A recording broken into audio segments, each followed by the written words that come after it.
اللہ تعالیٰ نے انسان کی تخلیق کی حقیقت بیان کرتے ہوئے فرمایا لقد خلقنا الانسان فی کبد، بلا شبہ یقیناً ہم نے انسان کو بڑی مشقت میں پیدا کیا ہے، اور اس مشقت سے مراد وہ سختیاں اور مشقتیں ہیں جو انسان اس دنیا میں برداشت کرتا ہے، اور وہ مشقتیں بھی جو برزخ میں ہوگی، قبر میں ہوگی، اور وہ جو قیامت کے دن اس کو برداشت کرنا ہوگی۔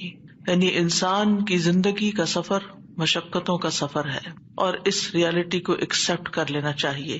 ہاں، اگر کوئی اللہ تعالیٰ کی اطاعت اور فرما برداری میں یہ زندگی بسر کرتا ہے اور ان تکلیفوں پر ناراض نہیں ہوتا، ان آزمائشوں میں کامیاب ہو جاتا ہے، تو انشاءاللہ موت کے ساتھ ہی اس کی راحتوں بھری زندگی شروع ہو جائے گی اور آئندہ کے لیے اس کی مشقتیں ختم ہو جائیں گی۔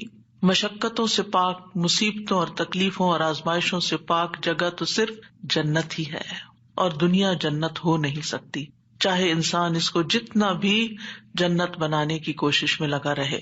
تو اس دنیا میں رہتے ہوئے اس حقیقت کو جان لینا چاہیے کہ یہاں امتحان ہوں گے، تکلیفیں ہوں گی، آزمائشیں ہوں گی، غم ہوں گے۔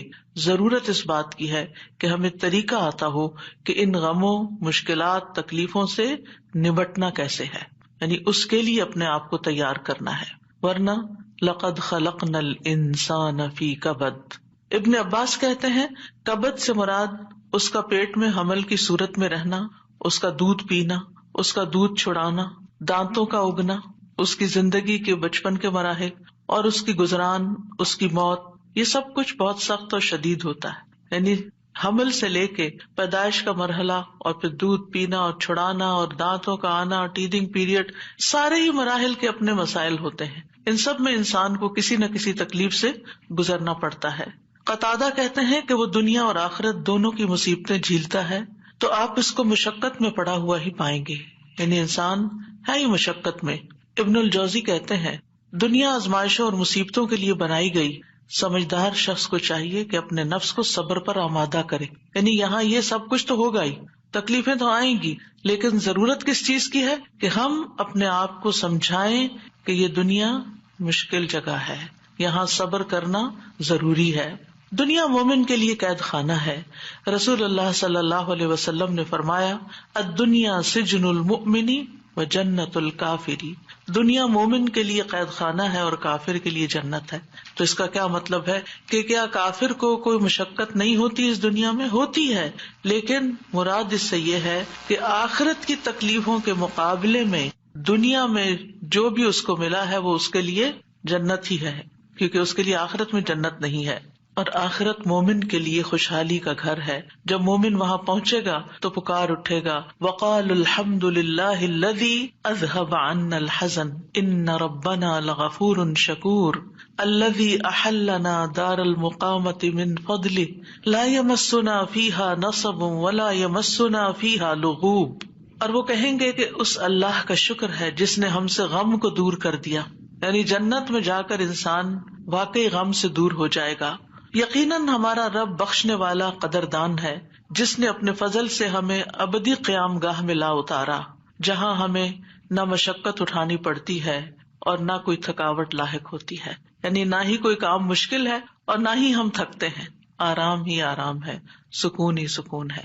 لیکن اس سکون کو پانے کے لیے اس دنیا میں تھکنا شرط ہے، اپنے آپ کو اللہ کی عبادت میں، بندوں کی خدمت میں تھکانا لازم ہے۔ دنیا جتنی بھی تکلیف دہ ہو، لیکن انسان جب جنت میں پہنچے گا تو جنت کا ایک چکر دنیا کی ساری فکروں کو ختم کر دے گا۔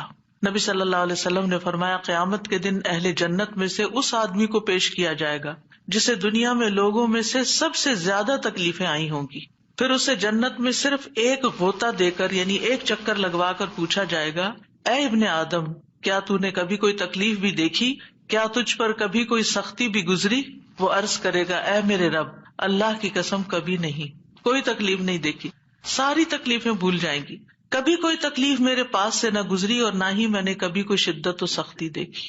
یعنی ایسی ٹھنڈک، ایسا آرام، ایسا سکون، ایسا لطف آئے گا کہ اس کے حافظے سے بھی نکل جائے گا کہ کبھی اس نے کوئی دکھ دیکھا تھا۔ تو آج ہم اس سلسلے میں رنج و غم کو دور کرنے والی سب سے بڑی دعا آیت کریمہ کے بارے میں پہلے پڑھیں گے۔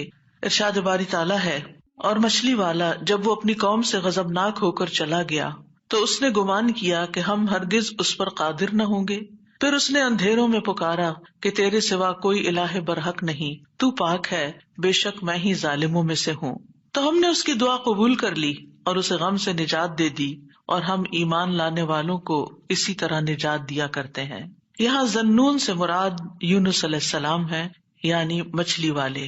نون سے مراد مچھلی.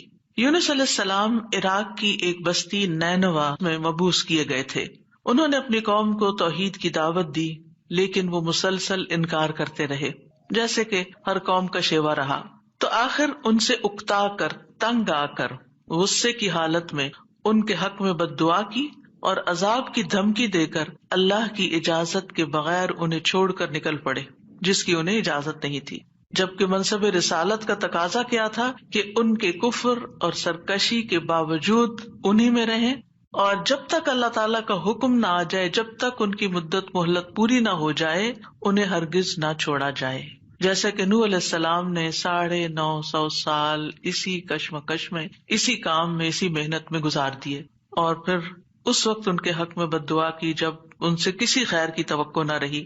اور جب اللہ تعالیٰ نے انہیں بتا دیا کہ اب اس کے بعد تمہاری قوم میں سے کوئی بھی ایمان نہیں لائے گا، تو اب جب انہیں پتا چل گیا کہ کوئی بھی ایمان نہیں لائے گا، تو پھر انہیں اجازت دی گئی کہ وہ ان کے ختم ہونے کی دعا کر لیں، اور انہیں پھر ختم کر دیا گیا. یونس علیہ السلام گھبرا گئے اور اپنی بستی کو چھوڑ گئے، اور بستی سے نکل کر کچھ لوگوں کے ساتھ ایک کشتی میں سوار ہو گئے. جو ہی وہ کشتی آگے بڑھی سمندر میں، تو کشتی ڈگمگانے لگی کیونکہ اوور لوڈڈ تھی. اب ساری کشتی کے ڈوبنے کا خطرہ تھا، تو انہوں نے قرہ اندازی کی کہ ایک آدمی کو کشتی سے نکال دیں تاکہ کشتی کا بوجھ ہلکا ہو جائے اور یہ اپنی منزل تک پہنچ جائے. قرے میں یونس علیہ السلام کا نام نکلا، لیکن انہوں نے کشتی سے نکلنے سے انکار کر دیا. لہٰذا دوبارہ قرہ اندازی کی گئی کہ ہو سکتا ہے اب کسی اور کا نام نکل آئے، لیکن پھر آپ ہی کا نام نکلا، اور پھر آپ نہیں نکلنا چاہتے تھے کشتی سے. پھر تیسری بار قرہ اندازی کی گئی تو پھر آپ ہی کا نام نکلا. اللہ سبحانہ وتعالیٰ فرماتے ہیں فَسَاهَمَ فَكَانَ مِنَ الْمُدْحَضِينَ، پھر وہ قرہ میں شریک ہوا تو ہارنے والوں میں سے ہو گیا. اب تو کوئی گنجائش ہی نہیں رہی تھی کہ اس کے بعد کچھ قرہ اندازی کی جائے، اب تو انہی کی باری تھی. قرہ ان کے نام نکلا. یہ دیکھ کر یونس علیہ السلام کھڑے ہو گئے اور انہوں نے دریا میں چھلانگ لگا دی.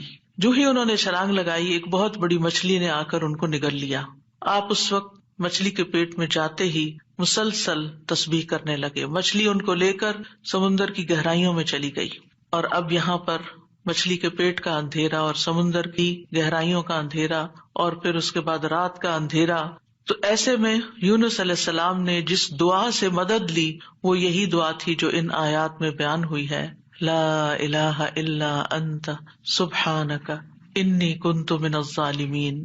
تو بہرحال اللہ سبحانہ تعالیٰ نے ان کی دعا سن لی، انہیں غم سے نجات دی، اور مچھلی نے آپ کو ساحل پر اگل دیا، ایسے ساحل پر جہاں نہ کوئی انسان تھا، نہ کوئی پرندہ، نہ کوئی درخت اور نہ کوئی سایہ. پھر اللہ کے اذن سے انہیں یعنی کدو کی بیل کا سایہ بھی فراہم کیا گیا اور اس کے ساتھ ساتھ کھانے کو بھی دیا گیا. اور ان کی جب تکلیف دور ہوئی اور وہ چلنے کے قابل ہوئے، کیونکہ ظاہر ہے کہ مچھلی کے اسٹمک میں ایسڈ ہوتا ہے، اور وہ ایسڈ نے ان کی اسکن کو اور ان کے پوری ہوش و حواس، ان کی آنکھیں، ان کی ہر چیز کو کتنا متاثر کیا ہوگا. تو جب ان کے ہوش و حواس بحال ہوئے اور چلنے کی کچھ طاقت ہوئی تو دوبارہ اسی بستی کی طرف بھیجے گئے. اب آپ دیکھیے کہ بستی والے دیکھ کر حیران ہو گئے ہوں گے کہ یہ شخص جو ہمیں چھوڑ کر چلا گیا تھا یہ کیسے واپس آ گیا، اور ہو سکتا ہے کہ ان کے جانے کے بعد انہوں نے تلاش بھی کیا اور وہ کہیں ملے بھی نہ ہوں.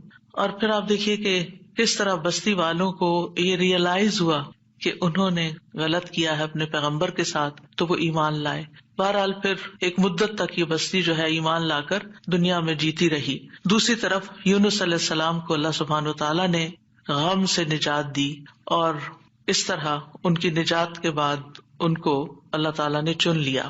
اسی طرح اللہ سبحانہ وتعالیٰ اس بستی کے بارے میں فرماتے ہیں فَلَوْلَا كَانَتْ قَرْيَةٌ آمَنَتْ فَنَفَعَهَا إِيمَانُهَا إِلَّا قَوْمَ يُونُسَ لَمَّا آمَنُوا كَشَفْنَا عَنْهُمْ عَذَابَ الْخِزْيِ فِي الْحَيَاةِ الدُّنْيَا وَمَتَّعْنَاهُمْ إِلَىٰ حِينٍ سو کوئی ایسی بستی کیوں نہ ہوئی جو ایمان لائی ہو، پھر اس کے ایمان نے اسے نفع دیا ہو یونس کی قوم کے سوا۔ جب وہ ایمان لے آئے تو ہم نے ان کی ذلت کا عذاب دنیا کی زندگی میں ان سے ہٹا دیا اور انہیں ایک وقت تک سامان دیا۔ کہا جاتا ہے کہ یونس علیہ السلام جب قوم کو چھوڑ کر گئے تھے اور ان لوگوں کو یہ بات سمجھ آ گئی کہ وہ نبی تھے اور وہ جھوٹ نہیں بولتے، تو وہ سب کے سب اپنے بچوں، چوپایوں، مویشیوں سب کو لے کر صحرا کی طرف نکل گئے اور ماؤں کو بچوں سے الگ کر دیا، اور اللہ سبحانہ تعالیٰ کے حضور میں رو رو کر دعائیں کی، حتیٰ کہ ان کے اونٹ بلبلانے لگے اور بچے بھی رونے لگے اور گایوں کے بچے ڈکرانے لگے اور بھیڑ بکریاں اور سارے جانور بولنے لگے۔ یعنی ایک سما ہوگا اس توبہ استغفار کا کہ کس طرح انہوں نے فریادیں کی۔ صاحب دیکھیے، ادھر ان کا پیغمبر فریادیں کر رہا ہے اور ادھر ان کی قوم فریادیں کر رہی ہے اپنے سارے مال و متاع کے سمیت۔ تو اللہ سبحانہ تعالیٰ نے کس طرح ان کی فریادیں سن لی۔ تو اس سے کیا پتا چلتا ہے کہ دعا مانگنے کا بھی ایک سلیقہ ہوتا ہے۔ بے روح دعائیں، بس صرف الفاظ کا دہرا دینا، کبھی چپ کر کے دل میں دہرا لینا، کبھی زبان سے لفظ نکالے بغیر صرف منہ سے بول دینا، یہ کافی نہیں ہوتا، بلکہ اس کے لیے بہت ضروری ہوتا ہے کہ انسان اپنی آہ و زاری ظاہر کرے، اللہ سبحانہ تعالیٰ کے آگے اپنی بے قراری کو بیان کرے اور اپنی کیفیت اور اپنے غم اور اپنے دکھ کی داستان سنائے اور محنت کرے دعا میں۔ ہم دعا میں محنت نہیں کرتے، ہم ایک آدھ دفعہ بس کر لیتے ہیں، کبھی تھوڑا بہت آنسو بھی آ گئے، تھوڑا بہت رو پڑے اور بات ختم ہو گئی اور پھر کہا ہم نے تو بڑی دعا کر لی، ہماری تو سنی نہیں جاتی۔ یونس علیہ السلام نے یہ آیت کریمہ کیسے پڑھا تھا اور ہماری قوم میں کیسے رواج ہے آیت کریمہ پڑھنے کا؟ یعنی باتیں بھی چل رہی ہوتی ہیں اور گٹنیاں پھینکی جا رہی ہوتی ہیں اور 1.25 لاکھ پورا کرنا ہوتا ہے اور کوئی صحیح پڑھ بھی رہا ہوتا ہے اور کوئی اس کے پروننسیشن بھی نہیں جانتا اور کچھ سے کچھ اس کو پڑھ رہا ہوتا ہے، اور پھر یہ کہ توقع رکھتے ہیں کہ اب ہم نے 1.25 لاکھ پڑھ کے دے دیا ہے تو ہماری مشکل ضرور آسان ہو جائے، حالانکہ بات 1.25 لاکھ کی نہیں۔ اور قرائن سے کہیں یہ پتہ نہیں چلتا کہ یونس علیہ السلام نے 1.25 لاکھ پورا کیا تھا اور جب وہ اس سے نکلے تھے، ہو سکتا انہوں نے چند ہی بار پکارا، لیکن پوری تکلیف میں جب کراہتے ہوئے روتے ہوئے پکارا تو اللہ سبحانہ تعالیٰ نے اس دعا کو سن لیا۔ تو ہم سب کو بھی چاہیے کہ اپنی دعاؤں کے اندر رقت پیدا کریں، خشوع پیدا کریں، عاجزی سے دعا مانگیں، رو کے دعا مانگیں۔ جو بھی مشکلات اٹکی ہوئی ہیں، جو بھی مسائل ہمارے ارد گرد ہم پہ چھائے ہوئے ہیں، جن چیزوں کی طرف سے بھی ہم پریشان ہیں، جو بھی غم، ہم، حزن اور مستقبل کے فکر اور پریشانیاں، جو چیزیں بھی ہماری زندگی میں عام ہو رہی ہیں، ان سب کو دور کرنے کے لیے ہم اللہ کو پکاریں اور خوب پکاریں۔ تو اللہ سبحانہ تعالیٰ نے یہاں ان کا نام نہیں لیا ان آیات میں، بلکہ ذنون کہا، مچھلی والا، کیونکہ نون مچھلی کو کہتے ہیں اور مچھلی نے انہیں نگل لیا تھا۔ وَذَنُّونِ إِذ ذَّهَبَ مُغَاضِبًا، یعنی غصے میں گئے تھے، ناراض ہو کے گئے تھے قوم سے۔ فَظَنَّ أَن لَّن نَّقْدِرَ عَلَيْهِ، انہوں نے یہ ہرگز نہیں سمجھا کہ اللہ تعالیٰ ان پر قابو نہ پا سکے گا، یعنی اس کا مطلب ہے کہ انہوں نے سمجھا کہ شاید ان کی پکڑ نہیں ہوگی، یعنی انہیں کچھ کہا نہیں جائے گا۔ قدرہ کا مطلب ہوتا ہے کسی پہ کوئی چیز تنگ کر دینا، جس سے رزق کی تنگی کے لیے بھی یہ لفظ قرآن میں استعمال ہوتا ہے۔ مطلب یہ ہے کہ یونس علیہ السلام جب اپنی قوم کو چھوڑ کر نکل رہے تھے تو انہوں نے یہ سمجھا تھا کہ اس پر وہ حق بجانب ہیں اور ان کی پکڑ نہیں ہوگی، یعنی ہم انہیں کچھ نہیں کہیں گے، لیکن پکڑ ہو گئی کیونکہ اللہ تعالیٰ کا حکم نہیں آیا تھا۔ اچھا، بعض اوقات ہم بھی کچھ اپنی زندگی میں ایسے کام شروع کر دیتے ہیں یا ایسے ڈیسیژن لے لیتے ہیں اور ساتھ ہی اس خوش فہمی میں مبتلا ہو جاتے ہیں، یہ تو معمولی سی بات ہے، اس پہ اللہ تعالیٰ کیا پکڑے گا، اس پہ نہیں پکڑ ہوتی۔ لیکن کبھی بھی جان بوجھ کے نافرمانی نہیں کرنی چاہیے اور انسان کو حد الوسع کوشش کرنی چاہیے کہ اللہ تعالیٰ کی ناراضگی کے کاموں سے بچے، اور کسی بھی گناہ کو ہلکا نہیں سمجھنا چاہیے، چھوٹا نہیں سمجھنا چاہیے کہ اس پہ نہیں پکڑ ہوتی، لیکن پکڑ ہو گئی۔ فنادا فی الظلمات اللہ الہ الا انت سبحانک انی کنت من الظالمین۔ آپ دیکھیے ہم سے بھی جب کوئی غلطی ہوتی ہے نا، کوئی بات منہ سے غلط نکل جائے، کوئی ہمارا رویہ کسی کے ساتھ غلط ہو جائے، معاملہ کسی کے ساتھ سخت ہو جائے، ہم کسی کے ساتھ تلخ ہو جائیں، تو اس کے بعد ہمارے دل میں ریگریٹ ضرور آتی ہے، ہمیں احساس ہوتا ہے۔ اور حدیث میں آتا ہے کہ فرشتہ 6 گھڑیاں قلم اٹھائے رکھتا ہے، اگر اس میں اب گھڑیوں سے مراد کتنی ڈیوریشن ہے یہ نہیں مجھے معلوم، لیکن مطلب یہ ہے کہ کچھ دیر اس کو دی جاتی ہے کہ کیا یہ اپنی غلطی مانتا ہے۔ اور کچھ اللہ کے بندے ایسے ہوتے ہیں کہ جو ہی ان سے غلطی ہوتی ہے اور ان کے دل میں پنچ ہوتی ہے، ان کو شرمندگی ہوتی ہے، وہ فوراً استغفار شروع کر دیتے ہیں اور اپنی غلطی کو مان جاتے ہیں اور کہتے ہیں کہ یہ کیا کیا میں نے، مجھے ایسا نہیں کرنا چاہیے تھا۔ اور پھر کیا ہوتا ہے, اللہ تعالیٰ اپنی رحمت سے معاف کر دیتا ہے ایسے بندوں کو. تو یونس علیہ السلام سے بھی جو ہو گئی کمی, اس کے بعد انہیں احساس ہو گیا کہ ایسے ہی ان کا نام کرے میں نہیں نکلا. اسی طرح ہم پر جب کوئی مشکل آتی ہے تو بعض اوقات انسان سوچتا ہے کہ یہ مشکل ایک دفعہ آئی ہے, پھر آ گئی ہے, یہ کیا ہو رہا ہے میرے ساتھ, یہ کیوں آ رہی ہے, ضرور میں نے کوئی ایسی غلطی کی ہے. پھر انسان استغفار شروع کر دیتا ہے اور آیت کریمہ کا ورد شروع کر دیتا ہے کہ کوئی مصیبت اللہ کے اذن کے بغیر نہیں آتی.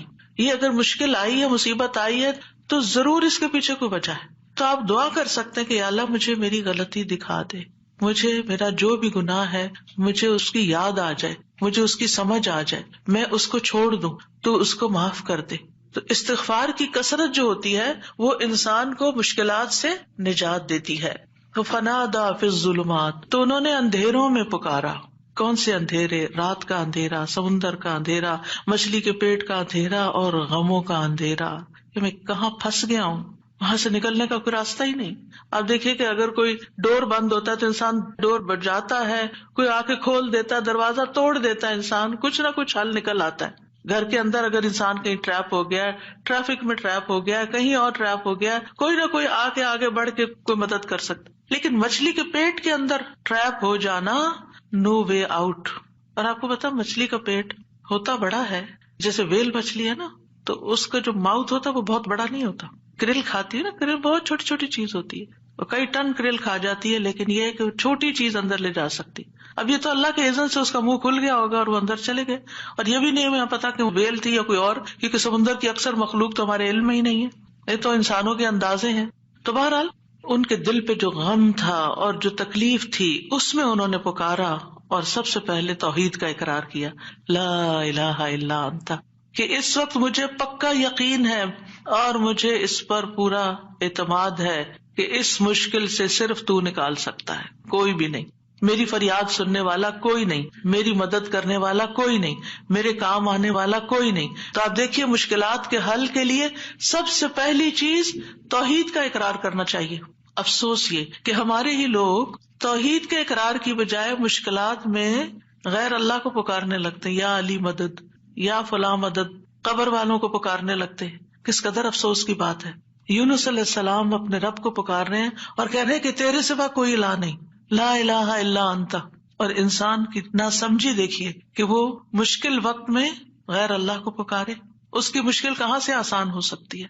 اور پھر اس کے بعد الا انت سبحانک, تو پاک ہے, یعنی اللہ تعالیٰ کی ذات کو ہر نقص, ہر عیب, ہر آفت سے منزہ اور پاک قرار دیا.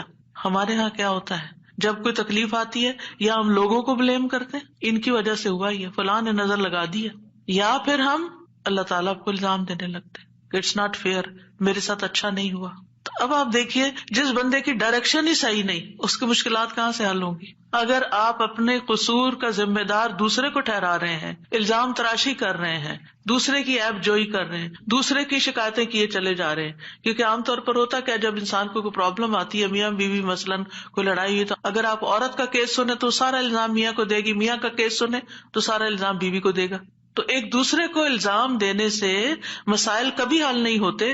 ہمیشہ دنیاوی معاملات میں بھی کوئی رکاوٹ آئے تو دیکھنا چاہیے کہ میں نے کون سا ڈیسیژن غلط لیا تھا, میری غلطی کہاں تھی. یونس علیہ السلام اللہ کے چنے ہوئے نبی تھے, ان کو سمجھ آ گیا کہ غلطی میں نے کی ہے, اور اس کا اعتراف انہوں نے کیا.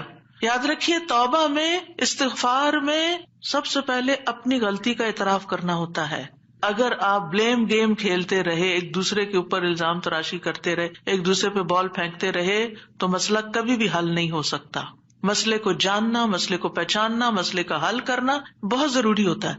یہ ایسے ہی ہے کہ جیسے کوئی شخص بیمار ہو جائے اور ڈاکٹر اس کی اصل بیماری کو ڈائگنوز کرنے کی بجائے, سب خرابی پیٹ میں ہے اور وہ ٹریٹ کر رہا ہے لوکلی کسی جگہ کو, کہاں سے علاج ہوگا؟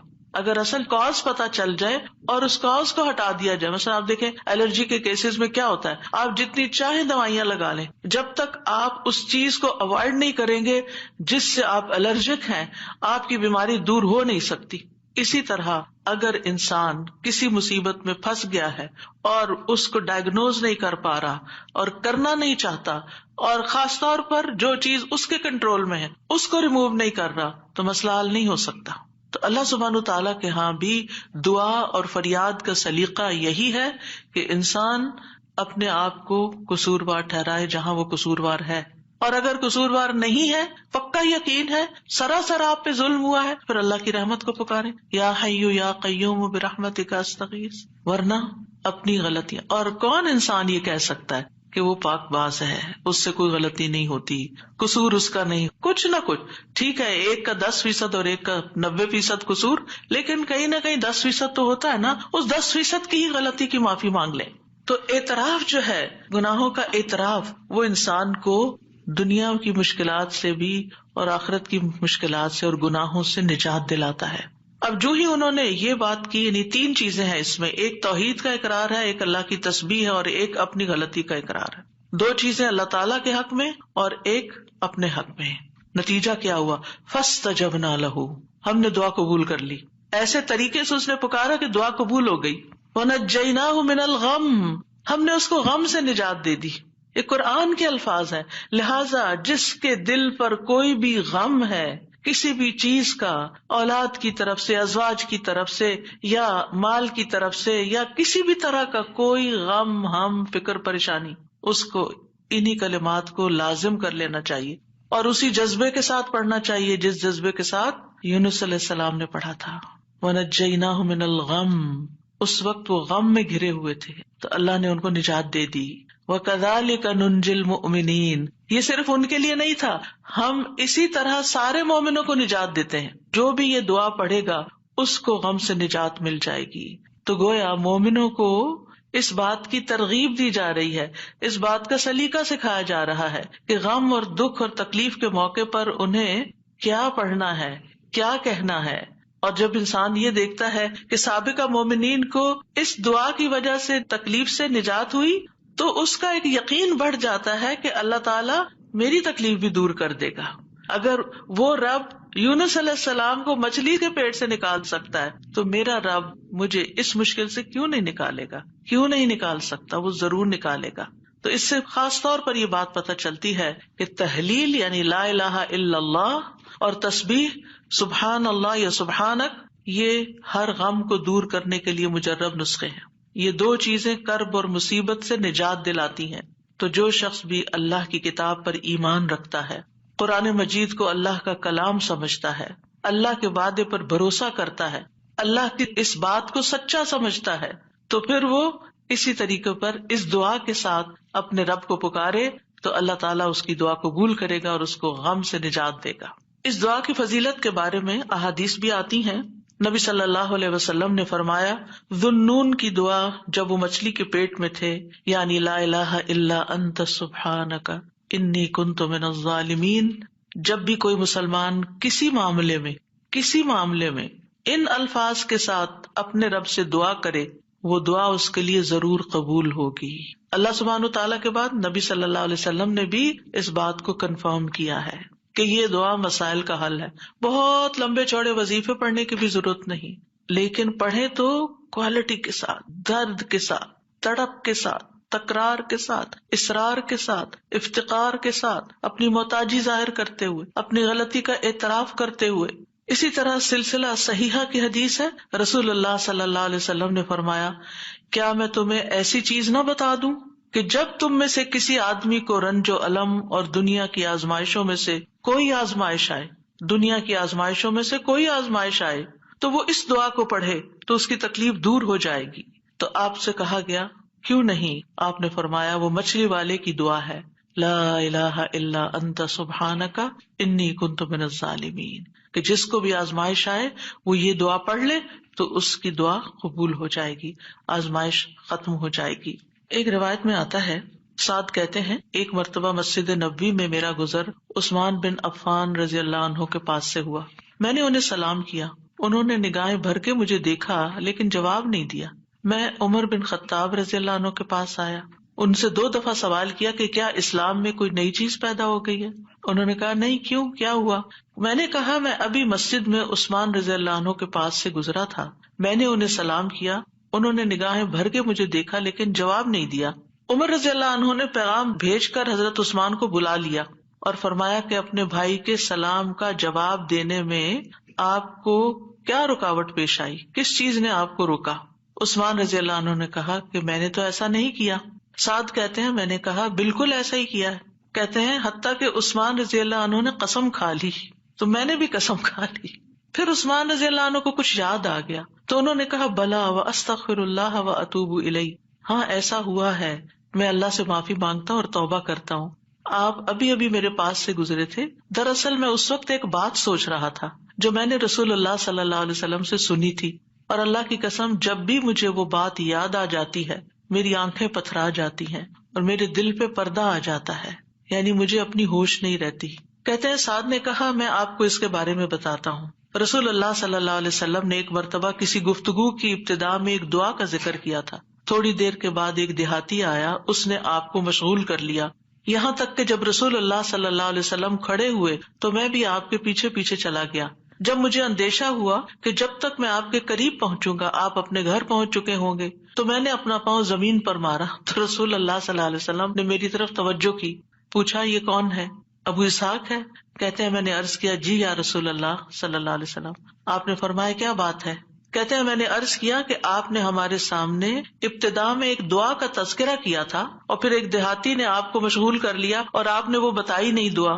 آپ نے فرمایا ہاں وہ یونس علیہ السلام کی دعا ہے جو انہوں نے مچھلی کے پیٹ میں مانگی تھی، یعنی لا الہ الا انت سبحانک انی کنت من الظالمین. کوئی بھی مسلمان جب بھی کسی معاملے میں ان الفاظ کے ساتھ دعا کرے گا تو دعا ضرور قبول ہوگی. اب آپ دیکھیے کہ یہ صحابہ ہیں، یعنی کہنے کو تو یہ حدیث کا آخری حصہ میں سنا کے آگے چلتی، لیکن مجھے یہ بات اس لحاظ سے اچھی لگتی ہے کہ اس میں ہمارے سیکھنے کی کچھ اور باتیں بھی ہیں. وہ یہ کہ اتنے جلیل القدر صحابی جو رسول اللہ صلی اللہ علیہ وسلم کے انتہائی قریب تھے، یعنی ان سے پائس امت میں کون ہو سکتا ہے؟ حضرت عمر ہو، حضرت عثمان ہو، حضرت علی ہو، حضرت ابوبکر رضی اللہ عنہ ہو، لیکن انسان تھے اور ان پر بھی ایسی غیر معمولی کیفیات آتی تھیں کہ وہ اپنی سوچوں میں یا اپنے حالت میں ایسے مشغول ہوتے تھے کہ ان کو سامنے کی چیز نظر نہیں آتی تھی. بعض اوقات ایسا کوئی غم ہوتا ہے، کوئی بات ہوتی ہے، ہو سکتا ہے نبی صلی اللہ علیہ وسلم نے آپ کی آخری وقت کے بارے میں فتنوں کی کوئی پیشن گوئی کی ہو، کیونکہ یہاں بات کا نہیں پتہ چلتا کہ کون سی بات ان کو ہر چیز بھلا دیتی تھی. دوسری بات یہ کہ بعض اوقات انسان کا حافظہ ایسے ساتھ چھوڑ جاتا ہے کہ وہ کہتا ہے کہ یہ کام ہوا ہی نہیں. نہ صرف یہ کہ وہ کہتا ہے نہیں بلکہ اس کے بعد قسم بھی کھا لیتا ہے. اب دونوں صحابہ نے قسم کھا لی، بعد میں احساس ہوتا ہے اوہ ہاں اب یاد آیا. ہو سکتا ہے آپ کے ساتھ کبھی ایسا کوئی مرحلہ ہوا اور اس کے بعد کس قدر شرمندگی ہوئی. پچھلے دنوں میرے ساتھ یہی ایک معاملہ ہوا. کسی نے مجھے کچھ امانت دی کسی کو دینے کے لیے اور میں جلدی میں تھی، وہ جلدی سے رکھ کے ڈرار میں بھول گئی. اس کے بعد جس کی امانت تھی اس نے مجھ سے پوچھا تو میں نے کہا کہ بالکل نہیں، مجھے تو کچھ پتا نہیں، کچھ پتا نہیں. 2-3 دفعہ انہوں نے پوچھا، انہیں ہر دفعہ کہا مجھے کچھ پتا نہیں، ایسا کچھ بھی نہیں. لا حول ولا قوت الا باللہ. پھر جب اس شخص سے پوچھا گیا تو پھر دور جا کے مجھے یاد ہے ہاں وہ میں نکل رہی تھی اور جلدی میں ایسے ہوا تھا.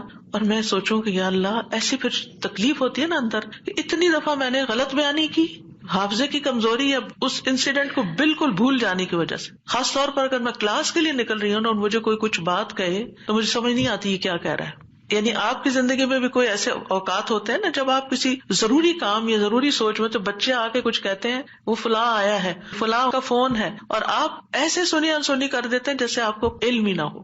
ہم سب انسان ہیں، ہم کمزور ہیں، ہم سے ایسی غلطیاں ہوتی ہیں، ہمیں ایسی غلطیوں کا احساس ہوتے ہی معافی مانگ لینی چاہیے. اور یہ جو ہم استغفار کرتے تو وہ کہتے کون سا گناہ کیے، کوئی گناہ تو ہے نہیں، کس بات کا استغفار، بے شمار گناہ ہیں ہمارے. اور ہم نے اپنا اعمال نامہ کوئی نہیں دیکھا اب تک کہ جس سے ہمیں یہ پتا چلے کہ وہ مٹ چکے ہیں کہ نہیں مٹ چکے، اور ہمیں اسٹل ابھی اور بھی معافی مانگنے کی ضرورت ہے. تو جب تک ہماری جان میں جان ہے ہم سے کچھ نہ کچھ غلطیاں، کمیاں، کوتاہیاں ہوتی رہیں گی، جانے انجانے. خلق الانسان ضعیفا، ہم کمزور پیدا کیے گئے، چاہے ہم نیکی کے، علم کے، اخلاق کے کسی بھی مرتبے پر ہوں، ہم کمزور ہیں، ہم میں کوئی بڑائی نہیں ہے اور ہم سب غلطیاں کرتے ہیں. تو ہونا کیا چاہیے؟ جو ہی یاد آئے غلطی تو غلطی کا اعتراف کر لینا چاہیے، معافی مانگ لینی چاہیے، بندوں سے بھی مانگ لینی چاہیے، اللہ سے بھی معافی مانگ لینی چاہیے، اور پھر اللہ تعالیٰ کی طرف رجوع کرنا چاہیے. تو اللہ سبحانہ تعالیٰ معاف کر دینے والا ہے، اور وہی ایک اکیلا ہے جو مشکلات سے نکال سکتا ہے. یہ پکا یقین ہونا چاہیے، اور جتنا زیادہ یہ یقین ہوگا نا اتنا ہی زیادہ ہم اللہ کی طرف رجوع کریں گے، اتنا ہی زیادہ محبت کے ساتھ پھر اللہ ہی کو پکاریں گے کہ دروازہ یہی ہے جس کو کٹکھٹانا ہے، ہمیں ادھر سے ہی مسئلہ حل ہونا ہے اور کوئی رستہ نہیں ہے. جتنی توحید خالص ہوگی اتنی ہی دعا مؤثر ہوگی. اور یہ دعا جو ہے اس کو دعا الکرب بھی کہا جاتا ہے، تکلیف دور کرنے والی دعا. ہمارے ہاں اس کو آیت کریمہ کہا جاتا ہے، ورنہ ہر آیت کریمہ ہے. کریمہ کا مطلب معزز، اور اس کی کوئی گنتی مقرر نہیں ہے. لیکن اگر آپ تکرار سے پڑھیں، 100 دفعہ پڑھ لیں، 20 دفعہ پڑھ لیں، 50 دفعہ پڑھ لیں، ضرور پڑھ لیں، کوئی وہ منع بھی نہیں ہے. لیکن ایک مخصوص تعداد میں پڑھنے سے ہی مشکل کا حل ہونا، یہ یقین رکھنا یہ غلط ہے، ایسا نہیں ہونا چاہیے. تو اس دعا میں پھر دوہرا دیتی ہوں کیونکہ اصل سبق یہ ہے جو آپ کو سیکھنا ہے. اور دعا تو آپ کو سب کو آتی، پہلے سے بھی پتا ہے، اور یہ حدیثیں بھی سنی ہوئی ہیں. جس چیز کو پلے باندھنا، جس چیز کو پکڑ کے رکھنا ہے، وہ کیا چیز ہے کہ جس سے یہ دعا اتنی افیکٹو ہے. تو اس میں 4 چیزیں ہیں.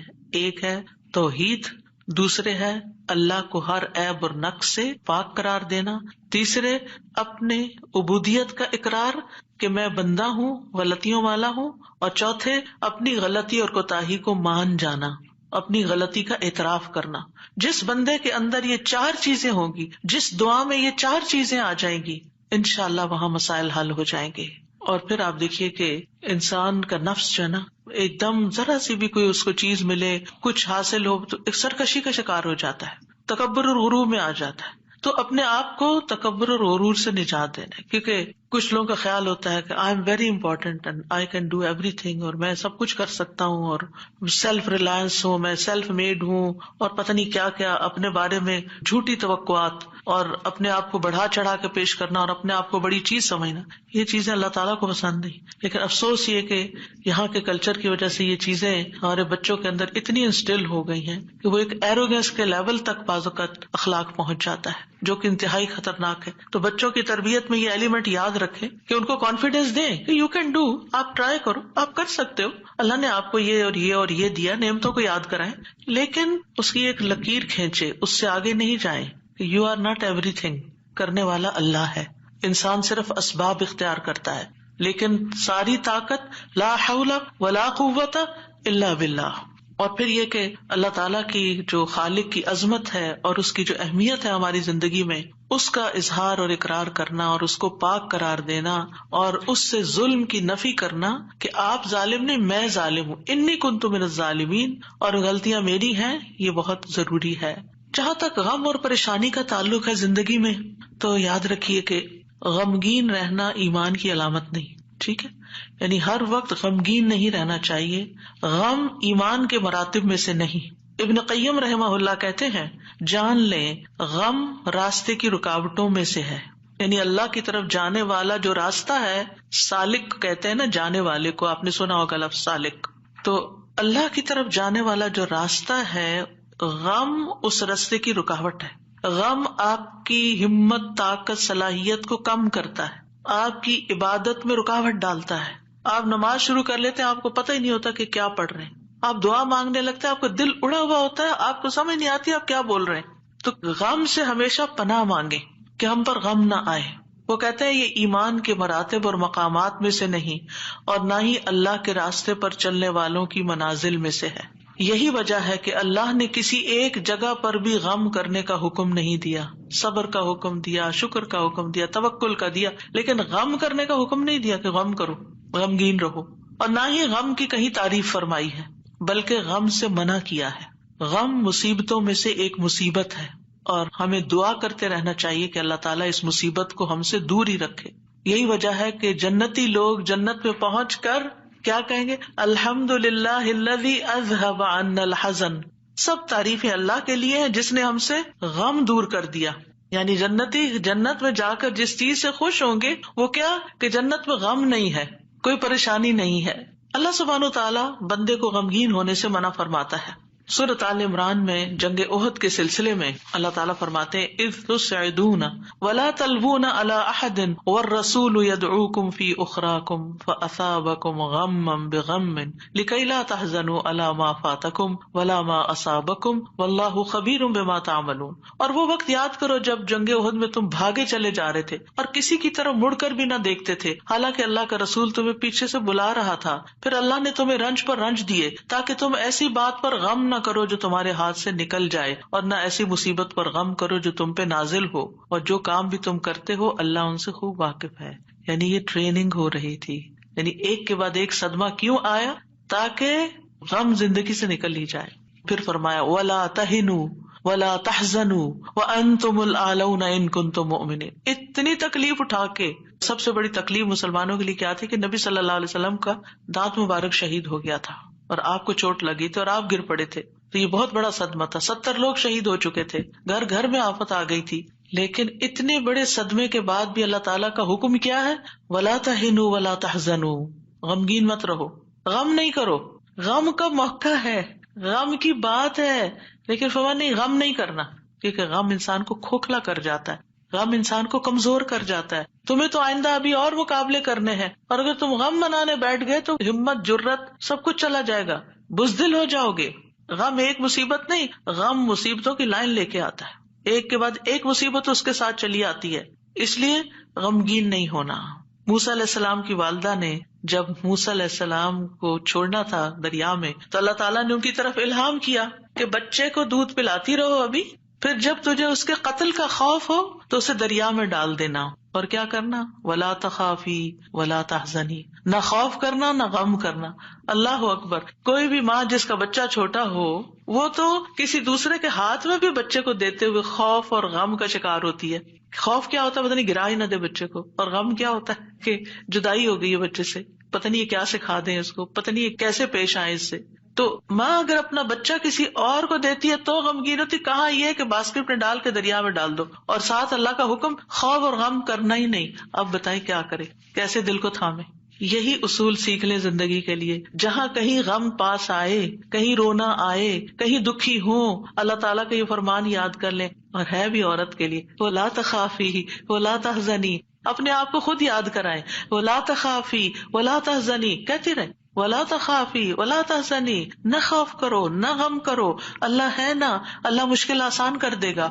جس چیز پر بھی تکلیف غم ہوتا ہے، اللہ تعالیٰ دن بدلیں گے، یہ سارے حالات بدل جائیں گے۔ آپ اگر اپنے ماضی کو دیکھیں، کتنے ہی واقعات ایسے ہوئے جن پہ آپ بے حد غمگین ہوئے، پھر ابھی کیوں نہیں ہو رہے ہو؟ تو گزر گیا نا، تو اگر اس وقت بھی تھوڑا کنٹرول کر لیتے تو اچھا ہی تھا۔ کیونکہ یہ جو سٹریس ہوتا ہے نا، اور یہ غم اور خوف کا مجموعہ سٹریس پھر بن جاتا ہے، اور یہ جو سٹریس ہوتا ہے نا، یہ انسان کو بیمار کر دیتا ہے، فزیکلی بھی کمزور کرتا ہے، اور ایمانی اعتبار سے بھی کمزور کرتا ہے، روحانی اعتبار سے کمزور کرتا ہے، انسان کا دل کمزور ہو جاتا ہے، چھوٹی سی بات سنتا ہے تو اس کے حواس باختہ ہو جاتے ہیں، کسی بھی چیز کا مقابلہ نہیں کر پاتا۔ تو اللہ سبحانہ تعالیٰ نے ان کو کہا غم نہ کرو، بے شک ہم اسے تیرے پاس واپس لانے والے ہیں، واپس تمہارے پاس آئے گا، اور آپ اپنا بچہ کسی کو بھی دیتے ہیں تو واپس آپ ہی کے پاس آتا ہے، اور اسے رسولوں میں سے بنانے والے، اللہ یہ کہ اللہ اپنے پاس بلا لے، پھر تو ہم سے زیادہ اللہ کا ہے نا۔ انا للہ و انا الیہ راجعون۔ نبی صلی اللہ علیہ وسلم نے غار ثور میں کیا کیا تھا؟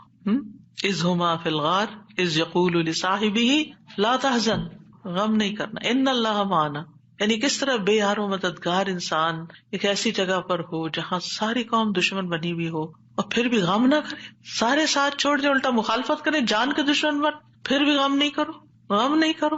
اور حضرت ابوبکر تو نبی صلی اللہ علیہ وسلم کے لیے غمگین ہو رہے تھے نا۔ ابن قیم کہتے ہیں 4 چیزیں جسم کو برباد کر دیتی ہیں: پریشانی، غم، بھوک اور بیداری۔ پریشانی اور غم پختہ عزم کو کمزور کر دیتے ہیں اور دل میں کمزوری پیدا کر دیتے ہیں، اور بندے اور اس کے کاموں میں محنت کرنے کے درمیان رکاوٹ بن جاتے ہیں جو کام اس کے لیے مفید ہوتے ہیں، یعنی آپ پروڈکٹیو نہیں رہتے، اور یہ سفر کا راستہ کاٹ دیتے ہیں، یعنی جو اللہ کی طرف جانے کا راستہ ہوتا ہے نا، اسے کاٹ دیتے ہیں اور اس کو پسپائی کی طرف الٹا کر دیتے ہیں، یا رکاوٹ بن کر اس کو سفر سے روک دیتے ہیں، یعنی وہ اللہ کی طرف جانا ہی بند کر دیتا ہے۔ یعنی ایک شخص اچھا بھلا کچھ سیکھ رہا ہوتا ہے، کلاسز جوائن کی بھی ہوتی ہے، کوئی کام کر رہا ہوتا ہے، یا کسی بات سے غمگین ہو جاتا ہے، جانا ہی چھوڑ دیتا، ابھی کیوں نہیں آ رہے، بس ڈپریشن کا شکار ہے، کہیں جانے کو دل نہیں کرتا۔ آپ اچھا بھلا ایک کام کر رہے تھے، آپ بیکار ہو کے بیٹھ گئے، کیا یہ نقصان نہیں ہے؟ اور اس غم کی حالت میں انسان کی عقل ایسے ماری جاتی کہ اس کو اپنا نقصان بھی نہیں سمجھ آتا کہ یہ میں اپنا ہی نقصان کر رہا ہوں، اپنے آپ کو کھا رہا ہوں۔ غم کیا ہے؟ خود کو کھانا۔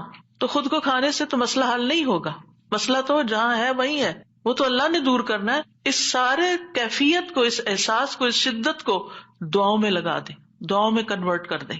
امام ابن قیم کہتے ہیں یا اس کے علم سے رکاوٹ بن جاتے، علم کے لیے رکاوٹ بن جاتا ہے غم، تو یہ چیزیں سفر پر جانے والے کی پشت پہ بہت بھاری بوجھ ہیں. پریشانی، غم، بھوک اور بیداری، یعنی جو صحیح نیند نہیں لیتا رات کی، جو صحیح فوڈ نہیں لیتا یعنی اپنی ضرورت کی غذا نہیں لیتا، اور جو غم اور پریشانی کا شکار رہتا ہے، وہ شخص کسی کام کا نہیں رہتا، بیکار، نکما. اور آپ دیکھیں جب انسان بیکار ہوتا ہے نا، جو کوئی کام کا نہیں ہوتا، کسی کی خدمت اور مدد میں نہیں ہوتا، وہ تنہا ہو جاتا ہے، اس کی کوئی قدر و قیمت نہیں رہتی، کوئی اس کو لک فارورڈ نہیں کرتا، کوئی اس سے محبت نہیں کرتا. بیکار انسان اپنی قدر گنوا دیتا ہے. وہ کہتے ہیں پنجابی کا محاورہ ہے، چم نہیں کم پیارا. چم کا مطلب ہوتا ہے چمڑا، اسکن. یعنی اگر آپ کی اسکن بڑی گلو کر رہی ہے تو وہ کسی کو اچھی نہیں لگے گی. آپ جتنا چاہے میک اپ لگا کے خوبصورت بن کے آ جائیں، لیکن اگر آپ کام کے بندے ہیں نا، کسی کے آپ کام کرتے ہیں، آپ پروڈکٹیو ہیں، آپ کسی کے مددگار ہیں، تو ہر کوئی آپ سے پیار کرے گا. یہ ایک اصول، ایک فطرت کی بات ہے. چاہے اپنے بچے ہی کیوں نہ ہو، اگر وہ بیکار رہنے کے عادی ہو گئے ہیں تو آپ دن رات ان پہ غصہ کرتے ہیں کہ تم سست ہو، تم بیکار ہو، تم کسی کام کے نہیں ہو. اور اس کو بیکار کس چیز نے کیا؟ فکر، پریشانی، غم، دکھ، تکلیف، ان چیزوں نے. تو ان کا علاج کرنا ہوگا. ابراہیم بن ادہم کہتے ہیں غم دو طرح کے ہوتے ہیں، ایک غم تمہارے حق میں ہے اور ایک غم تمہارے خلاف ہے. پس وہ غم جو تمہارے حق میں ہے وہ آخرت کے بارے میں غم کرنا ہے. سارے غموں کو ایک میں ڈھال لے، اور وہ ہے آخرت کا غم کہ وہاں میرا کیا ہوگا، کیا میں جنت میں جا سکوں گی یا نہیں. وہ کہتے ہیں کہ ایک غم تمہارے حق میں ہے، وہ آخرت کے بارے میں غم کرنا اور اس کی خیر و برکات کے بارے میں غم کرنا ہے. اور وہ غم جو تمہارے خلاف ہے وہ دنیا اور اس کی زینت کے بارے میں غم کرنا ہے، دنیا کے فائدوں کے بارے میں غم کرنا کہ کوئی چیز چلی گئی. وہ دنیا کی زینت کیا ہے؟ مثلاً اپنی جوانی، اپنا حسن، یہ ساری چیزیں کیا ہے، وقت کے ساتھ ساتھ ڈھل جاتی ہیں. پھر کچھ لوگ اس پر غم لگا بیٹھتے ہیں کہ ہم پہلے سے خوبصورت نہیں رہے، پہلے سے اسمارٹ نہیں رہے، پہلے سے ایکٹیو نہیں رہے. اور کچھ لوگ تو ہر وقت رونا ہی روتے رہتے ہیں، اب میرا حافظہ کمزور ہو گیا ہے، اب میں سوچ نہیں سکتی. ایک خاتون کو میں جانتی ہوں کہ پچھلے 20 سال سے یہی بات ہر وقت کرتی ہے جب ملتی ہیں. اتنی بیزاری ہوتی ہے ایسی باتیں سن کے، کیونکہ جب آپ ایسی باتیں کرتے رہتے ہیں نا تو اس سے آپ دوسروں کو بیزار کرتے ہیں اور اپنی قدر کھوتے ہیں کہ اچھا اب یہ بندہ بیکار ہو گیا ہے، اب یہ کام کا نہیں رہا، چھوڑو اس کو. ہم کیا چاہتے ہیں؟ ہمدردی لینا دوسرے سے. یہ کہہ کے کہ میں کمزور ہوں، بیمار ہوں، ہم سمجھتے دوسرے ہمدردی کریں. ایک دن کریں گے، 2 دن کریں گے، پھر کیا ہوگا؟ ہر وقت تھوڑی کریں گے. ہر وقت ہائے ہائے کرتے رہنے سے آپ دوسروں کو بیزار کرتے ہیں. المؤمن القوی خیر واحب الی اللہ من المؤمن الضعیف. قوی مومن، طاقتور مومن بہتر ہے، اچھا ہے، خیر ہے، اور اللہ کو زیادہ پیارا ہے کمزور مومن سے. اب آپ اللہ کے پیارے بننا چاہتے ہیں یا نہیں؟ بننا چاہتے ہیں تو بہادر ہو جائیں، ہوشیار ہو جائیں، غموں کا رونا اتار پھینکیں. پھر آپ دیکھیے ابن قیم کہتے ہیں جب انسان صبح کرے اور شام کرے اور اس کی صرف ایک ہی فکر ہو اور وہ ہے اللہ سبحانہ تعالیٰ کے ساتھ رابطہ جوڑنا، تو ایسے انسان کی تمام ضرورتوں کو اللہ اپنے ذمے لے لیتا ہے. ساری ضرورتیں، یعنی آپ اللہ تعالیٰ کے ساتھ کنیکٹ رہیں اور لوگوں کو بھی اللہ سے کنیکٹ کریں. آپ کے کام اللہ کے ذمہ، اور اللہ تعالیٰ اس سے ہر پریشان کرنے والے کام کا ضامن ہو جاتا ہے. سبحان اللہ، کتنی بڑی بات ہے. اور اس کے دل کو اپنی محبت کے لیے، اس کے زبان کو اپنے ذکر کے لیے، اور اس کے اعضاء کو اپنی اطاعت کے لیے فارغ کر دیتا ہے. لیکن اگر وہ صبح شام اس حال میں کرے کہ دنیا ہی اس کی پریشانی ہو، کہ دنیا ہی اس کی پریشانی ہے، دنیا کی کوئی چیز اس کی پریشانی بنی ہوئی ہے، کوئی انسان ہے، کوئی کام ہے، کوئی چیز ہے، تو اللہ اس پر دنیا کے غم، پریشانیاں اور تکلیفیں لاد دیتا ہے. ایک پریشانی ہے نا، ایک اور آ جائے گی، ایک اور آ جائے گی، اور آ جائے گی، کٹھی ہو جائیں گی.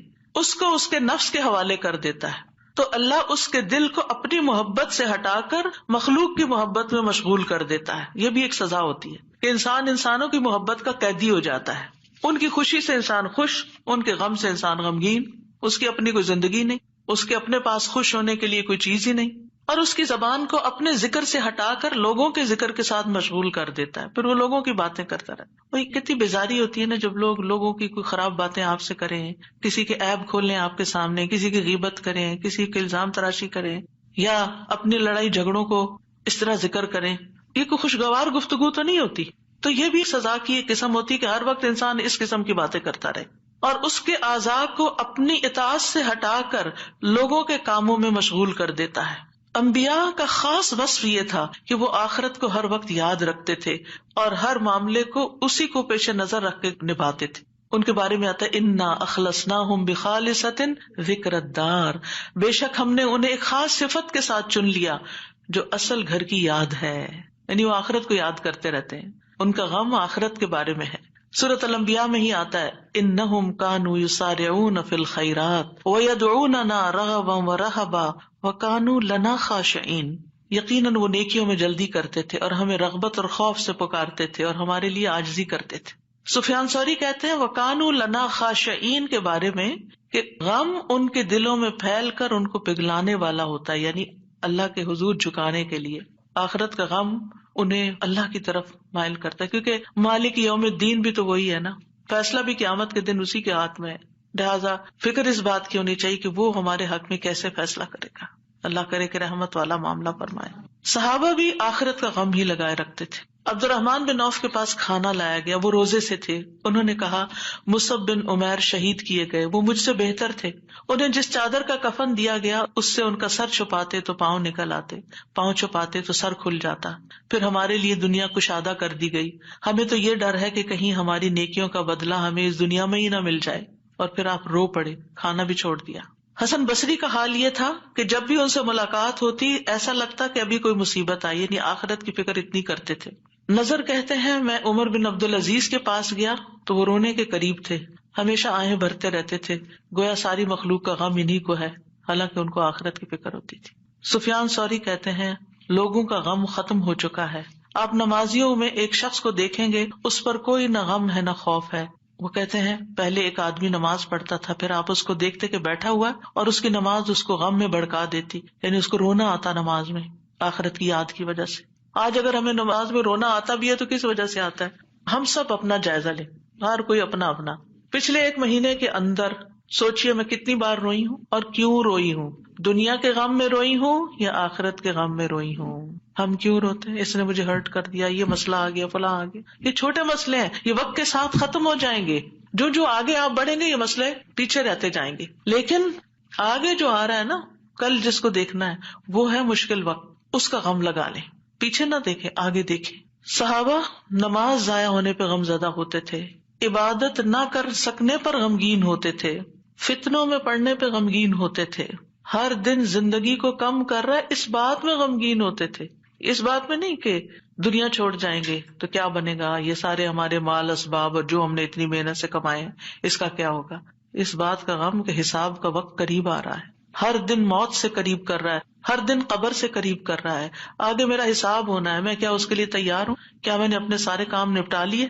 تو بات یہ ہے کہ رنج و غم زندگی کا حصہ ہے، لیکن دنیا کا غم نیچے آ جانا چاہیے اور آخرت کا غم اوپر آ جانا چاہیے، یہ ہم نے کرنا ہے۔ اور دنیا کے غموں سے بچنے کے لیے سب سے پہلے توحید کا یقین، اللہ کی طرف رغبت، تقدیر پر یقین کہ جو تکلیفیں آ رہی ہیں نا یہ تقدیر کا حصہ ہیں، ان کو ایکسپٹ کر لیا جائے، اب ایسا ہونا تو ہو گیا نا، اب جو نئی زندگی ہے اس میں ایڈجسٹ کیا جائے، اللہ سے اچھا گمان رکھا جائے، پھر ہم و غم ملنے پر اجر پر نظر رکھی جائے، جب کوئی تکلیف پیش آئے کسی بھی قسم کی، کوئی رکاوٹ، تکلیف، دکھ، پریشانی، تو اس پر جو اجر ملتا ہے انسان کو اس کو اپنے سامنے رکھے انسان۔ حدیث میں آتا ہے رسول اللہ صلی اللہ علیہ وسلم نے فرمایا کسی مومن آدمی کو جب بھی کوئی تکلیف یا کوئی بیماری یا رنج، یہاں تک کہ اگر اسے کوئی فکر ہو تو اس کے گناہوں کا کفارہ ہو جاتا ہے۔ ایک اور روایت میں آتا ہے یہاں تک کہ جو چوٹ اسے لگتی ہے یا کوئی کانٹا چبھتا ہے وہ بھی اس کے گناہوں کا کفارہ ہوتا ہے۔ اور ویسے بھی وہ حدیث تو بارہا آپ نے سنی کہ انسان کا درجہ اللہ کے ہاں بلند لکھا ہوتا ہے اس کی قسمت میں، لیکن اس کے عمل تھوڑے ہوتے ہیں، تو اللہ تعالیٰ اس کو کسی مشکل میں ڈالتا ہے تاکہ صبر کر کے بلند درجے تک پہنچ جائے۔ پھر انسان دنیا کے معاملے میں اگر غم ہے تو اپنے سے زیادہ غم والوں کو دیکھ لے، ان کی پریشانیوں کو دیکھے، انبیاء کی آزمائشوں اور تکلیفوں کے بارے میں پڑھے، جانے کہ ان پہ کیسے کیسے غم آئے، پھر اپنے آپ کو اللہ کے سپرد کرے، اپنا معاملہ اللہ کے حوالے کرے، اور جو کام اللہ نے کرنے کو دیے نا ان کی پلاننگ کرے اور وہ کرے، اپنے دل کا حال اللہ کے سامنے رکھے، انما اشکو بثی وحزنی الی اللہ، کثرت سے اللہ کا ذکر کرے کیونکہ اللہ کے ذکر میں دلوں کو اطمینان ہوتا ہے، الا بذکر اللہ تطمئن القلوب، تسبیحات کی کثرت کر دے۔ نبی صلی اللہ علیہ وسلم نے فرمایا جو اپنے مال کو خرچ کرنے سے بچائے، دشمن سے مقابلہ کرنے سے ڈرے، رات سے خوف کھائے کہ وہ اس کو پریشان کرتی ہے، تو وہ اس قول کی کثرت کر دے سبحان اللہ والحمد للہ ولا الہ الا اللہ واللہ اکبر، اور اگر ولا حول ولا قوت الا باللہ بھی پڑھ لے تو اس کا اپنا فائدہ ہے الگ سے۔ پھر یہ کہ اپنے فرائض اور اپنی ذمہ داریوں کو پورا کرے انسان۔ بہت دفعہ انسان کی بیکاری اس کو غمگین کرتی ہے، کرنے کا کوئی کام نہیں ہے، فارغ ہے، کوئی مقصد نہیں زندگی میں، کوئی منزل نہیں، کچھ اچیو کرنے کو نہیں، دن آتا ہے چلا جاتا ہے، تو یہ چیزیں بھی انسان کو پریشان رکھتی ہیں۔ جب آپ کی گول سیٹنگ ہوگی ہر روز کی، صبح سویرے اٹھتے ہی اور ارلی مارننگ کام شروع کر دیں گے تو پریشانیاں بھاگ جائیں گی، ان کو آپ کے پاس آنے کا وقت نہیں ملے گا کیونکہ آپ مصروف ہیں، آپ ان کو ٹائم نہیں دیں گے کیونکہ آپ کے پاس اور کام ہے۔ لیکن جب آپ فارغ ہوتے ہیں تو وہ آ جاتی ہیں آپ کا دل اڑانے۔ پھر نماز سے مدد حاصل کرنا، وَاسْتَعِينُوا بِالصَّبْرِ وَالصَّلَاةِ، انبیاء گھبراہٹ میں نماز کی طرف لپکتے تھے، اور جو نماز چھوڑ دیتا ہے اللہ کی مدد اس سے چھٹ جاتی۔ تو نماز کی پابندی، صدقہ کرنا، صدقات انسان کے غموں کو دور کرنے کا باعث ہے۔ اللہ تعالیٰ فرماتے ہیں الذین ينفقون اموالهم باللیل والنہار سرا وعلانیہ فلہم اجرہم عند ربہم ولا خوف علیہم ولا ہم یحزنون، جو لوگ دن رات کھلے چھپے اپنا مال خرچ کرتے ہیں انہیں اپنے رب سے اس کا اجر ضرور مل جائے گا، ایسے لوگوں کو نہ کچھ خوف ہوگا نہ وہ غمگین ہوں گے۔ پھر اسی طرح دین پر استقامت غم اور خوف کو دور کرتی ہے، دین کے کاموں میں جمے رہیں۔ ان الذین قالوا ربنا اللہ ثم استقاموا فلا خوف علیہم ولا هم یحزنون، یقیناً وہ لوگ جنہوں نے کہا کہ اللہ ہمارا رب ہے پھر اس پر خوب قائم رہے، ان پر نہ کوئی خوف ہوگا نہ وہ غمگین ہوں گے۔ پھر حالات سے کمپرومائز کرنا، حالات سے راضی رہنا، جیسے ابراہیم علیہ السلام حضرت ہاجر کو جب چھوڑ گئے مکہ کی وادی میں تو وہ پریشان ہوئی کہ میں اکیلی، میرا بچہ اکیلا، ہم یہاں کیا کریں گے، نہ کھانا نہ پینا نہ کچھ۔ تو وہ دوڑتی ہوئی حضرت ابراہیم کے پیچھے آئیں جب وہ واپس جا رہے تھے تو ان سے پوچھا اللہ ہمارا کب حاضر، اللہ نے آپ کو اس کا حکم دیا کہ ہمیں یہاں اکیلے چھوڑ دیں؟ تو ابراہیم علیہ السلام نے اس بات میں سر ہلایا، تو کہنے لگی پھر اللہ تعالیٰ ہمیں تنہا نہیں چھوڑے گا، اگر اللہ کا حکم ہے نا تو ٹیک کیئر کر لے گا۔ ایسے ہی بندہ مومن کہتا ہے اگر یہ اللہ کا فیصلہ ہے نا تو وہ میری ٹیک کیئر کر لے گا، مجھے فکر کرنے کی ضرورت نہیں ہے۔ زبان سے رب کی رضا کے کلمات ہمیشہ ادا کریں، کاش اور افسوس ہو گیا اس کے الفاظ نہیں استعمال کریں، یہ کہیں جو اللہ کی مرضی، جو تقدیر میں لکھا تھا وہ ہوا۔ اچھے کاموں میں مصروف ہوں، خدمت خلق میں مصروف ہوں۔ رسول اللہ صلی اللہ علیہ وسلم نے فرمایا وہ لوگ اللہ تعالیٰ کو زیادہ محبوب ہیں جو دوسروں کے لیے زیادہ فائدہ مند ہوں، اور اللہ عز و جل کے ہاں سب سے پسندیدہ اعمال یہ ہیں مسلمان کا اپنے بھائی کو خوش کر دینا۔ آپ خود غمگین بھی ہیں، دکھی بھی ہیں، دوسروں کو خوش کرنا شروع کر دیں، آپ بھی خوش ہو جائیں گے، کیونکہ خوشی کنٹیجیس ہوتی ہے، خوشی پھیلانے سے پھیلتی ہے۔ اس سے کوئی تکلیف دور کر دینا، یعنی اوروں کی تکلیف دور کرے، اللہ آپ کی دور کر دے گا۔ اس کا قرضہ چکانا، اسے کھانا کھلانا، اور مجھے کسی بھائی کی ضرورت پوری کرنے کے لیے اس کے ساتھ چلنا اس مسجد نبوی میں 1 مہینہ اعتکاف کرنے سے زیادہ محبوب ہے۔ اور جس نے اپنے غصے کو روک لیا اللہ اس کی خامیوں پر پردہ ڈال دے گا، اور جو اپنے غصے کو نافذ کرنے کی سخت کے باوجود پی گیا اللہ اس کے دل کو قیامت کے دن امیدوں سے بھر دے گا۔ اور جو اپنے بھائی کے ساتھ اس کی ضرورت پوری کرنے کے لیے چلا اللہ تعالیٰ اس کو اس دن ثابت قدم رکھے گا جس دن قدم ڈگمگا جائیں گے۔ اور بد اخلاقی اعمال کو یوں تباہ کرتی ہے جیسے سرکہ شہد میں بگاڑ پیدا کر دیتا ہے، یعنی شہد میں اگر سرکہ ڈال دیں تو سرکے کا ٹیسٹ غالب آ جائے گا، شہد کا پیچھے چلا جائے گا۔ پھر اسی طرح اپنی فوڈ پر بھی نظر رکھیں، کھانا پینا بھی انسان کے اندر جو کیمیکل امبیلنسز ہوتے ہیں، ہارمونل چینجز اثر انداز ہوتا ہے، لہذا غم کے موقع پر تلبینہ کھلانا جو ہے غمگین شخص کو وہ فائدہ دیتا ہے۔ یہ حضرت عائشہ سے روایت ہے کہ جب کوئی ان کے رشتہ داروں میں سے فوت ہو جاتا تو عورتیں جمع ہو جاتی، جب وہ منتشر ہوتی صرف رشتہ دار اور خاص لوگ رہ جاتے تو حضرت عائشہ ان کو ہنڈیا میں تلبینہ پکانے کا حکم دیتی، تلبینہ پکایا جاتا، سرید بنایا جاتا، اس پہ تلبینہ ڈالا جاتا، پھر حضرت عائشہ فرماتی اسے کھاؤ کیونکہ میں نے رسول اللہ صلی اللہ علیہ وسلم سے سنا ہے، آپ فرماتے تھے تلبینہ مریض کے دل کو تسکین دیتا ہے اور غم بھی کچھ دور کر دیتا ہے۔ تو رائٹ فوڈ جو ہے وہ آپ کے اندر ایک طاقت لاتی ہے، لیکن عموماً کیا ہوتا ہے جب کوئی غمگین ہوتا ہے کھانا بھی نہیں چھوڑ دیتا، تو اس میں صحیح خوراک کسی کو دینا۔ اور آپ دیکھیں کہ سرید جو ہے وہ یعنی گوشت کے شوربے میں روٹی توڑ کے ڈالنا اور پھر اس کے اوپر تلبینہ، اتنی زبردست ڈش بنا کے کھانا اور کھلانا جو ہے یہ غموں اور دکھوں تکلیفوں کو، اس سے یہ پتہ چلتا ہے اگر کوئی اداس ہے پریشان ہے تو اس کو چلے تمہیں اچھا سا کھانا کھلاتے ہیں، تو یہ بھی ایک ریمیڈی ہے۔ اس کا ماحول چینج کرے، اس کو کہیں لے جائیں، لیکن یہ کبھی کبھی تو ہو سکتا ہے اور کسی وجہ سے ہو سکتا ہے۔ حضرت عائشہ تو جب کسی کا کوئی فوت ہو جاتا تھا اس کا نسخہ بتا رہی ہیں، لیکن اگر کسی نے روز کی عادت ہی بنا لی ہو، صبح سویرے اٹھے موڈ آف کر لیا تو اب یہ تو نہیں ہو سکتا نا کہ ہر روز کوئی آپ کو تلبینہ پکا کے کھلائے. اور پھر آخری بات یہ کہ دعاؤں کی کثرت. آیت کریمہ کے علاوہ اللہ اللہ ربی لا اشرک بہ شیئا، نبی صلی اللہ علیہ وسلم اپنے گھر والوں کو جمع کر کے یہ دعا سکھاتے تھے اور فرماتے کہ جب تم میں سے کسی کو کوئی غم یا پریشانی پہنچے تو اسے چاہیے کہ وہ اللہ اللہ ربی لا اشرک بہ شیئا کہے. اللہ اللہ لفظ کی تکرار ہے. 2 دفعہ جب آپ اللہ اللہ کہتے ہیں آپ کا دل ہلکا ہوتا ہے.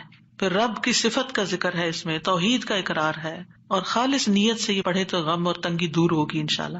پھر یا حی یا قیوم برحمتک استغیث، یہ پریشان کن معاملات میں مانگی جانے والی دعا ہے. اس میں اللہ تعالیٰ کا اسم اعظم ہے، اس میں اللہ تعالیٰ کی 2 صفات کے ساتھ 2 ناموں کے ساتھ وسیلہ پکڑا گیا ہے، الحی القیوم. اور بہترین وسیلہ جس کے ساتھ دعا کی جائے وہ اللہ کے نام ہے، اللہ تعالیٰ کی صفات ہے. پھر ایک اور دعا ہے اللہم رحمتک ارجو فلا تکلنی الی نفسی طرفۃ عین واصلح لی شأنی کلہ لا الہ الا انت. اے اللہ میں تیری رحمت کا امیدوار ہوں، تو مجھے آنکھ جھپکنے تک کے لیے میرے نفس کے حوالے نہ کرنا اور میرے سارے معاملات درست فرما دے، تیرے سوا کوئی معبود نہیں. یہ مصیبت زدہ کی دعا ہے. رسول اللہ صلی اللہ علیہ وسلم نے فرمایا دعوات المکروبی، پریشان حال کی دعا. اور اس میں خاص طور پر اللہ کی رحمت کا ذکر ہے کہ اللہ میں تیری رحمت کی امید کرتی ہوں اور میرا نفس تو بڑا کمزور ہے، مجھے اس کے حوالے نہ کرنا ورنہ میں تو پڑ جاؤں گی، اور ایک لمحے کے لیے بھی نہیں. اب دیکھیے بعض اوقات آپ نے ایکسپیرینس کیا ہوگا، یہ میں اپنے پرسنل ایکسپیرینس سے بات کری ہوں، ایک لمحے کے لیے کوئی خیال آ جاتا ہے کسی بھی چیز کا، کوئی ایسی پریشان کن چیز، آپ کا سارا جو سکون ہے وہ برباد ہو کے رہ جاتا ہے. تو میں اس وقت سوچتی ہوں کہ یہ شیطان تھا جس نے وار کیا ہے تاکہ اس بندے کا جو اطمینان قلب اور سکون اور خشوع اور سب برباد ہو. یعنی وہ ایسے تیر چلاتا ہے جیسے. فوراً یہ دعا پڑھے. پھر نبی صلی اللہ علیہ وسلم تکلیف آنے پر یہ دعا پڑھتے لا الہ الا اللہ العظیم الحلیم، لا الہ الا اللہ رب العرش العظیم، لا الہ الا اللہ رب السماوات ورب الارض ورب العرش الکریم. اس میں اللہ سبحانہ وتعالیٰ کے نام کے علاوہ العظیم اور الحلیم اور رب العرش العظیم اور رب العرش الکریم کی اور رب السماوات والارض کی بات کی گئی ہے. یعنی اللہ تعالیٰ کی صفات کو بیان کیا گیا ہے اور پھر توحید کا اقرار ہے. توحید کا اقرار غموں کو دور کرنے کا باعث ہے کہ میرے لیے اللہ کافی ہے، حسبی اللہ ونعم الوکیل، اللہ کافی ہے میرے لیے. پھر اللہم انی اعوذ بک من الہم والحزن والعجز والکسل والبخل والجبن وضلع الدین وغلبۃ الرجال. اے اللہ میں تیری پناہ میں آتا ہوں دکھ، غم، عاجزی، سستی، بخل، بزدلی، قرضداری کے بوجھ اور لوگوں کے اپنے اوپر غلبے سے. نبی صلی اللہ علیہ وسلم سفر میں کثرت سے یہ دعا پڑھتے کیونکہ سفر میں یہ ساری چیزیں آ جاتی ہیں نا اکٹھی ہو کے. اور پھر آپ دیکھیں کہ غم ماضی کا ہوتا ہے، فکر مستقبل کی ہوتی ہے، اور پھر بے بسی اور کمزوری اور کچھ کرنے کو دل نہ چاہنا اور کسی کی مدد نہ کرنا اور ہر چیز سے ڈرنا، بزدلی دکھانا اور لوگوں کا چڑھائی کر دینا آپ پر، یہ ساری چیزیں وبال ہیں. ان سے بچنے کے لیے دعا کرنی چاہیے.